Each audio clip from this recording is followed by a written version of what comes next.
menggambar kondominium, menggambar rumah, itu dia tidak dilihat berapa lama waktunya, tapi yang penting cepat selesai.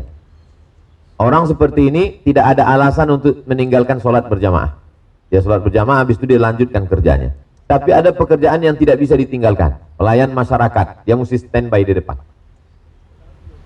Kalau tidak ada orang mengurus, maka dia zolim, makan gaji buta. Maka orang begini, dia sip-sipan supaya jangan sampai tidak sholat berjamaah sama sekali, ganti-gantian. Kalau jenis pekerjaan di rumah sakit itu termasuk jenis kelompok yang kedua, ibu bapak melayani orang banyak, maka saat azan berkumandang, mudah-mudah syukur-syukur rumah sakitnya itu rumah sakit Islami. Tapi andai Islami tetap sholat berjamaah, yang namanya pasien sakit kan nggak melihat waktu sholat. Mana ada orang melahirkan bisa ditunda sholat?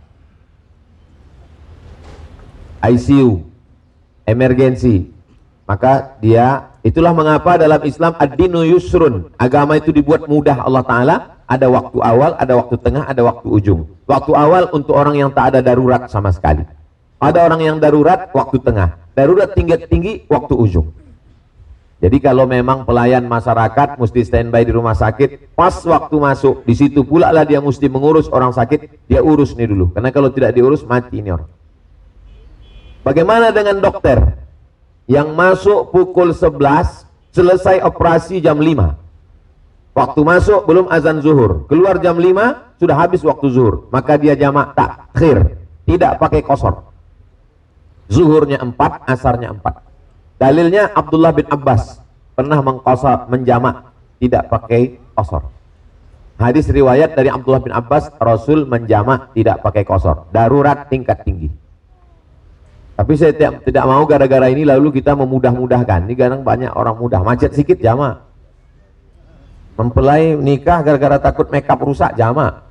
Ini tak betul. Saya termasuk kalau masalah hukum, idza rawainahu fil ahkami syaddatnaha. Idza rawaina fil ahkami syaddatnaha. Kalau kami meriwayatkan dalam masalah hukum, kami ketat, kuat. Saya termasuk yang ketat dalam masalah hukum. Tapi dalam masalah darurat tingkat tinggi, maka awal waktu, tengah waktu, ujung waktu, dan bisa dijamak. Ini tentang masalah pekerjaan. Tentang masalah anak menjadi penghafal Quran, masukkanlah anak ke pondok tahfiz Quran. Masukkan anak ke tahfiz Quran. Nanti tanya sama Umi, Umi Ustazah Fatimah, macam mana Umi memasukkan anaknya dulu bisa tahan berpisah sama anak? Bagaimana cara mendoakan anak bisa hafal Quran? Tidak boleh ada handphone, tidak boleh nonton TV, tidak boleh dibawa acara nikah. Sampai akhirnya kawan tetangganya pun tak tahu. Waktu kami nikah baru tetangga tahu. Loh, punya anak gadis ya? Tahu, tak boleh pakai handphone. Setelah nikah baru boleh megang handphone. Itu pun saya yang belikan handphone. Tak boleh kasih handphone. Sudah pakai handphone tak boleh update status. Tak boleh posting foto macam-macam. Nah, jadi semuanya di samping itu doa lagi, didoakan tiap malam, munajat kepada Allah Subhanahu wa taala. Adapun masalah ceramah, tentu lain padang, lain belalang, lain lubuk, lain ikannya, lain cara orang berdakwah. Apakah Bapak Ibu dokter tidak berdakwah? Mereka berdakwah. Dokter-dokter itu berdakwah, tapi tidak dengan ceramah. Ustaz Somad berdakwah 1 jam berapi-api, pakai ayat, pakai hadis, ingat mati, ingat mati. Orang belum tentu takut. Tapi Bu dokter, gak perlu pakai ayat, gak perlu pakai hadis. Pas ditanya sama pasien, gimana saya ini dok? Kalau tengok gayanya gak sampai hari Jumat selesai. Kira-kira orang pasien itu lebih percaya saya apa sama dokter? Lebih percaya sama dokter. Ibu sangat punya kesempatan, bapak-bapak dokter. Maka saya senang sekali kolaborasi dengan IDI, Ikatan Dokter Indonesia, bukan Ikatan Dukun Indonesia. Kolaborasi dengan bapak-bapak dokter dari Puskesmas Indragiri Hulu, kami masuk ke suku terasing. Kolaborasi dengan Pak Dokter Wa'atan, kolaborasi khitan masal. 1 bulan jatah 99 orang. Daftarkan anak dan suami Anda segera. Sunatron gratis. Jangan khawatir, sunat pagi sore bisa akad nikah. Langsung pakai celana, tidak sakit. Suami pakai sunatron hari ke-8. Nah, jadi sunatron ini sunatron pula. Berdakwah ini bukan cuma ceramah.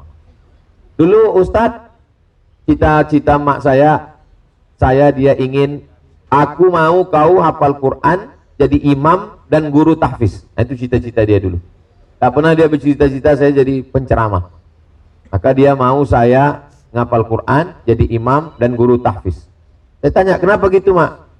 Supaya kau tak banyak bercakap. Orang banyak cakap banyak salahnya. Betul juga. Sekarang baru saya pikir, andai saya imam, hafal Quran, guru tahfiz, pasti saya bisa masuk Singapura. Pasti saya bisa ceramah ke Amerika, kan? Ke Jepang. Sekarang tak bisa, payah. Masuk Timur Leste aja diusir. Payah. Ini betul juga. Tapi semua ada hikmahnya, insya Allah. Jadi kalau anak bapak ibu punya bakat ngomong, public speaking, pakai untuk menyampaikan agama Allah. Anak saya ini Pak Ustadz, tidak qori, tidak dokter, tapi dia anggota dewan. Berjuang di parlemen. Berjuang di parlemen. Semua kita ini adalah berdakwah dengan caranya masing-masing. Saya ini Pak Ustadz, tidak dokter, tidak anggota dewan, tidak bupati, tidak wali kota. Tuh Pak Wakil Wali Kota, saya bisikkan ke dia. Pak Wakil Wali Kota, kirimkan anak-anak ini ke Mesir, tanggung beasiswanya melalui APBN, nanti pulang bangunkan Islamic Center. Siap Pak Ustadz, dikirim anak-anak ke Mesir. Nanti setelah pulang, angkat dia jadi PNS, bangunkan Islamic Center. Siap Pak Ustadz. Dengan kekuasaan, tanpa ceramah. Bahwa tausiah itu adalah dakwah, sebagian dari dakwah. Banyak orang yang tidak ceramah tapi berdakwah. Ceramah, dakwah. Jadi dokter, dakwah. Jadi polisi, jadi tentara, dakwah. Jadi anggota dewan, dakwah. Kami Pak Ustadz yang ibu-ibu rumah tangga ini, ibu juga sedang berdakwah. Saya ketemu dengan bapak-bapak tidak sholat, tidak puasa, maksiat, nakal. Tapi kemudian setelah itu saya datang, diundangnya ke rumah, dia cerita, saya ini Pak Ustadz bukan orang baik. Terus gimana sebab bapak berhenti buat dosa? Saya sudah menduga nih, ini pasti karena dengar ceramah saya nih. Gara-gara istri saya Pak Ustadz. Apa kata istri bapak? Hanya 5 kata yang keluar dari mulutnya Pak Ustadz. Nanti kalau abang mati gimana? Kata-kata itu masuk ke kepala saya jam 2 malam, saya termenung. Nanti kalau abang mati gimana? Nanti ibu boleh bawa pulang. Nanti kalau abang mati gimana? Rupanya kalimat yang dari hati masuk ke hati. Kalimat dari mulut cuman sampai di mulut. MLM, multi level marketing. Ucapan ibu dari lubuk hati paling dalam sampai ke hati anak ibu, sampai ke hati suami ibu, mereka menjadi baik. An-nisa imadul bilad, perempuan ini tiang negeri. Kalau mau Indonesia menjadi negeri yang baik, Malaysia, Brunei Darussalam menjadi negeri yang baik, maka perempuannya mesti baik. Satu, ibu yang baik, suaminya jadi baik, anaknya baik. Pak dokter baik, pasiennya jadi baik. Polisi baik, semua yang orang kena tilang jadi baik. Kena tilang, pakai helm, jangan tinggalkan sholat berjamaah. Anak-anak muda yang pakai motor dipotong knalpotnya itu, tangkap dia, letakkan telinganya ke ujung knalpot.